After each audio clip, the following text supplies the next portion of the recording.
নাগরিক হিসেবে বেঁচে থাকতে হলে অসহায় মেরিনার আর লাগবে না বাবার নাম। এখন থেকে অভিভাবক হিসেবে বাবার নাম ছাড়াই রাষ্ট্রের সকল সুযোগ সুবিধা ভোগ করতে পারবেন তিনি। 15 মে জাতীয় মুক্তিযোদ্ধা কাউন্সিল থেকে এমন স্বীকৃতি দেওয়া হয়েছে যুদ্ধ শিশু মেরিনা খাতুনকে। পরস্পর শোনা যাচ্ছে প্রধানমন্ত্রী নাকি তাকে স্বীকৃতি দিয়েছে, যদি দিয়ে থাকে লাখো শুকরিয়া। তার মতো একজন অসহায় মানুষকে স্বীকৃতি দেওয়ার জন্য আমরা সবাই মিলেই তার জন্য খুব আনন্দ অনুভব করি। বাংলাদেশে প্রথম যুদ্ধ শিশু হিসেবে রাষ্ট্রীয় স্বীকৃতি পেলেন সিরাজগঞ্জ জেলার তারাশের মেরিনা খাতুন। স্যান্ডেলিনা সো, রূপচর্চায় আভিজাত্য। বীরাঙ্গনা মুক্তিযোদ্ধা প্রয়াত পচি বেগমের সন্তান মেরিনা খাতুনকে এ বিষয়ে আনুষ্ঠানিক চিঠি পাঠানোর সিদ্ধান্ত নিয়েছে জাতীয় মুক্তিযোদ্ধা কাউন্সিল। ফলে এখন থেকে মেরিনার আর দরকার পড়বে না বাবার নাম। চলতি মাসের 5 তারিখ জাতীয় মুক্তিযোদ্ধা কাউন্সিলের 89তম বৈঠকে সিদ্ধান্ত হয় এ বিষয়ে।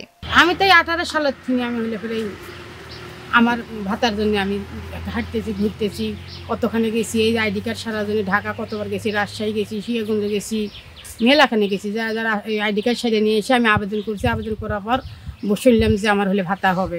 আবার গেছি, যাই হলে পর ঢাকা গেছি, যাওয়ার পর কয় যে না হয়নি, আসেন 1 মাস পর আসেন, আবার যাই 1 মাস পর আসেন, এরকম করে যায় এই ঘুরে এসে এখন বসে আছি। এখন শুনতেছি যে আমার কাজ একবার হলে মিটিং বসছিল, বসে কাজ হয়েছে, আবার শুনছি আবার মিটিং বসলে কাজ হয়েছে। হওয়ার পর এই দুপুরতেই চলছে, এখন শুনতেছি কাজ হয়ে গেছে। জানা গেছে 1971 সালে স্বাধীনতা যুদ্ধের সময় স্থানীয় রাজাকাররা বিধবা পচি বেওয়াকে বাড়ি থেকে তুলে নিয়ে যায় পাক বাহিনীর সামরিক ক্যাম্পে। সেখানে তার উপর চালানো হয় পাশবিক নির্যাতন। তাদের বর্বর নির্যাতনের ফলে জন্ম হয় শিশু মেরিনা খাতুনের।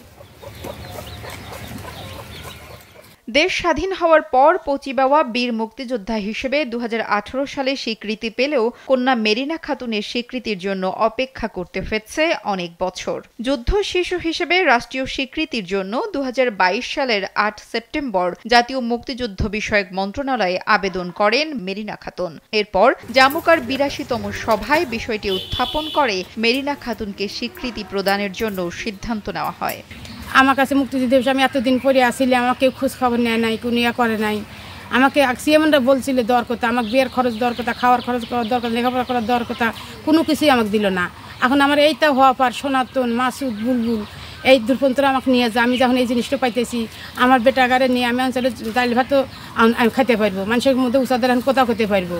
আমি হলে পারে এই কাজটা হওয়া পার আমার কতজন কত ধিক্কার দিয়েছি, আমার বেটারা বাধা যেতে পারে না, বেটাকার কতজন কত কথা কয়। যুদ্ধ শিশু হিসেবে মেরিনার এই স্বীকৃতি মুক্তিযুদ্ধের ইতিহাসকে আরো সমৃদ্ধ করবে বলে মনে করছেন স্থানীয় মুক্তিযোদ্ধারা।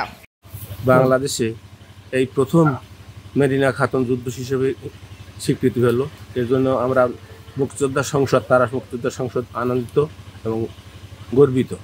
মেরিনার এমন স্বীকৃতিতে কৃতজ্ঞতা প্রকাশ করেছেন তারাশ প্রেস ক্লাবের সাবেক সভাপতি সনাতন দাস। 2018 সালে আমরা যখন বীরাঙ্গনা মায়েদের নিয়ে কাজ করতে যাই, সেই সময়ই প্রথম এই যুদ্ধ শিশু আমাদের সামনে আসে। তখন বীরাঙ্গনা মাতা হিসাবে এই মেরিনার মা পচি বেওয়ার স্বীকৃতিই মেলেনি। তখন সঙ্গত কারণে যুদ্ধ শিশুর স্বীকৃতি তো আরও অনেক দূরের ব্যাপার, যার ফলে মেরিনাকে অনেক কষ্ট করে, মেরিনার সঙ্গে আমরা যারা সহযোদ্ধা ছিলাম তাদের অনেক কষ্ট করতে হয়েছে। মুক্তিযুদ্ধের সপক্ষের মানুষ হিসাবে উল্লসিত, আনন্দিত। সরকারের নির্দেশনায় উপজেলা প্রশাসন যুদ্ধ শিশুর দেখভাল করবেন বলে জানান তারাশ উপজেলা নির্বাহী কর্মকর্তা সুইসিং মং মারমা।